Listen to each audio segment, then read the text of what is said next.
আজ আমরা আবার সাফল্য আর অসফলতার বিষয়ে কথা বলবো। সফল ব্যক্তি কে হয় এবং অসফল ব্যক্তি কে হয়, এই বিষয়ে আমরা আগে অনেকবার কথা বলেছি। প্রত্যেক ব্যক্তি সাফল্য লাভ করতে চান, কিন্তু প্রত্যেক ব্যক্তি সাফল্য লাভের এই কাজে সফল হতে পারেন না। এবার এটা কেন হয়, এর পেছনে কারণটা কি? কারণ হলো ভয়। সফল ব্যক্তি হলেন তিনি যিনি নিজের সিদ্ধান্ত দ্বারা এই সমস্ত সংসারকে বদলে দিয়ে থাকেন, এবং অসফল ব্যক্তি হলেন তিনি যিনি এই সংসারকে দেখে এর বিষয়ে ভেবে নিজের সিদ্ধান্ত বদলে ফেলেন। প্রয়োজন হলো নিজের লক্ষ্যের বিষয়ে ভেবে দেখার, পথের বিষয়ে ভেবে দেখার। একবার যদি আপনি পথ নির্বাচন করে থাকেন, সেই পথে অগ্রসর হতে থাকুন আর তাতে অটল থাকুন। সবসময় দৃঢ় প্রতিজ্ঞ হন। আপনি যদি কোনো পথে টিকে থাকেন আর নিরন্তর পরিশ্রম করতে থাকেন, তবেই আপনার জীবনে সাফল্য আসবে। যদি কথায় কথায় লোকে কি ভাববে, লোকে কি বলবে, একথা ভেবে নিজের সিদ্ধান্ত পাল্টান, তাহলে কখনো নিজের লক্ষ্যে পৌঁছতে পারবেন না। আসুন আমার সাথে ভালোবেসে বলুন, রাধা রাধা।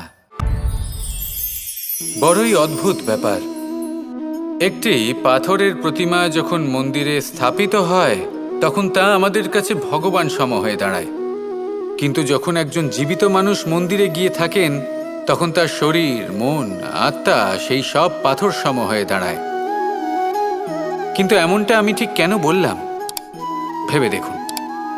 মানুষ এটা চান যে কোনো পরিস্থিতি, যে কোনো স্থানেই তার বিজয় হোক, কিন্তু এখানে এসে সে পরাজিত হয়। এরকম ঠিক কেন হয়?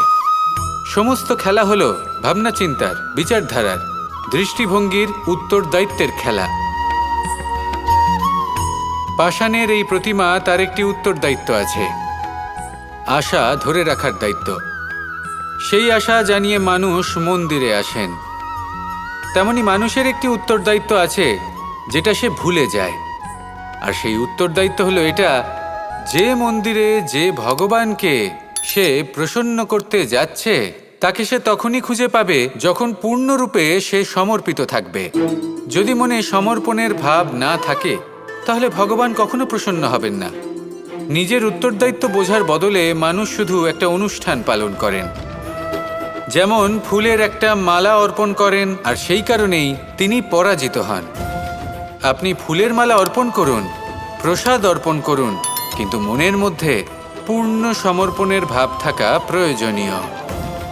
তবেই আপনি মন্দিরে গিয়েও প্রাণবন্ত হয়ে থাকতে পারবেন, তবেই ঈশ্বরকে প্রসন্ন করতে পারবেন। আসুন আমার সাথে ভালোবেসে বলুন, রাধা রাধা।